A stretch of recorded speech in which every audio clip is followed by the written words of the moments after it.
Good morning. In part 1 and part 2, we have studied about simple present tense and simple past tense.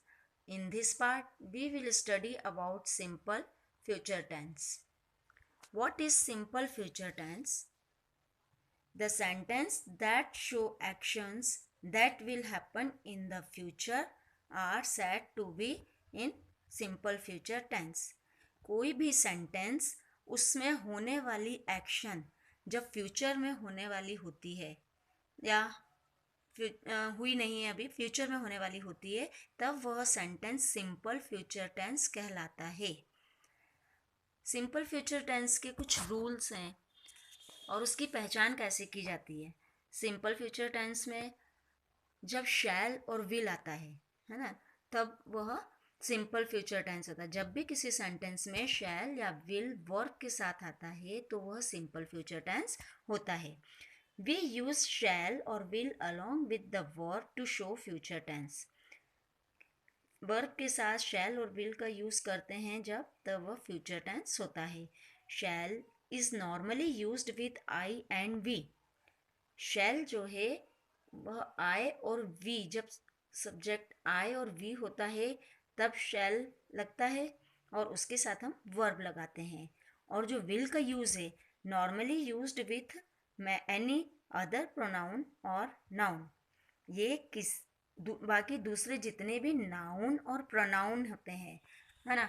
जैसे pronoun, pronoun क्या है, ये देखो इधर आई और वी जो है उनके साथ शैल लगता है। और प्रोनाउन जैसे he, she, it, you, they और any pronoun, any noun. Noun क्या होता है, as you know, noun is the name of person, place और एनिमल और थिंग, है ना। जब भी कोई पर्सन या प्लेस या एनिमल या थिंग या उनके नाम होते हैं, है ना, तो वो होता है नाउन। तो कोई भी नाउन या फिर प्रोनाउन उनके साथ विल आता है। अब जैसे देखो for example shall, I shall make noodles tonight. I के साथ शैल का यूज़ हुआ और उसमें मेक वर्ब है, तो मैं आज रात को नूडल्स बनाऊंगा। हिंदी में गा गे गी जब भी आता है तो फ्यूचर टेंस की पहचान होती है।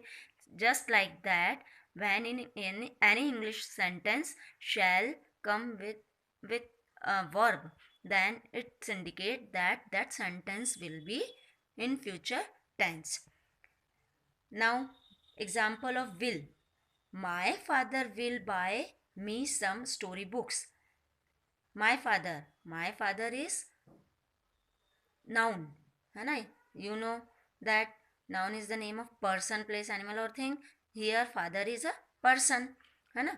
so my father will become here, and buy is verb, will buy me some story books, तो मेरे पापा मेरे लिए कुछ स्टोरी बुक्स खरीदेंगे। now see some sentences here for practice. I shall write the essay tomorrow. मैं कल ऐसे लिखूंगा, है ना। write is a verb and shall come here, shall, because subject is I, so with I we put here shall in future tense. तो मैं कल ऐसे लिखूंगा। now Asha will help us to decorate the room. आशा हमें room decorate करने में मदद करेगी। Asha is also person, so person name, when person name is come तो विल बी कम हियर, है ना। We will put will here. तो Asha will help, Asha person है, पर्सन एक पर्सन का नाम है तो इसलिए यहाँ पर इसके साथ विल आएगा और वर्ब में हेल्प है। आशा रूम डेकोरेट करने में हमारी मदद करेगी। It will rain tomorrow. Here it is a third person, है ना, दैट मीन्स प्रोनाउन। तो pronoun we put here will. It will rain tomorrow, कल बारिश होगी। दे इज ऑल्सो प्रोनाउन, तो with they here will become. They will leave the city tomorrow, वह वे कल सिटी जाएंगे.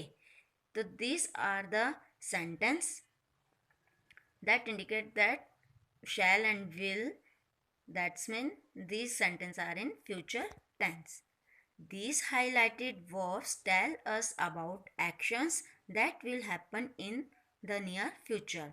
ये जितने भी रेड कलर से हाईलाइट हैं वर्ड उसमें शैल भी लाया है और ये इंडिकेट कर रहे हैं कि इसमें जो भी वर्ब है, जो भी काम हो रहा है, जो भी एक्शंस हो रही है, जैसे राइट मतलब पढ़ना, लिखना, सॉरी, राइट मीन्स लिखना, हेल्प मीन्स मदद, रैन मीन्स बारिश होना और लिव मीन्स जाना, कल सिटी जाएगा, है ना. तो ये जितने भी एक्शंस हैं ये नियर फ्यूचर मतलब थोड़े टाइम बाद होने वाली हैं.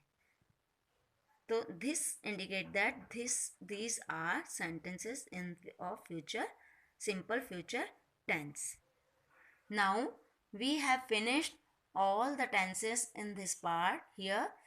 Thank you and have a nice day.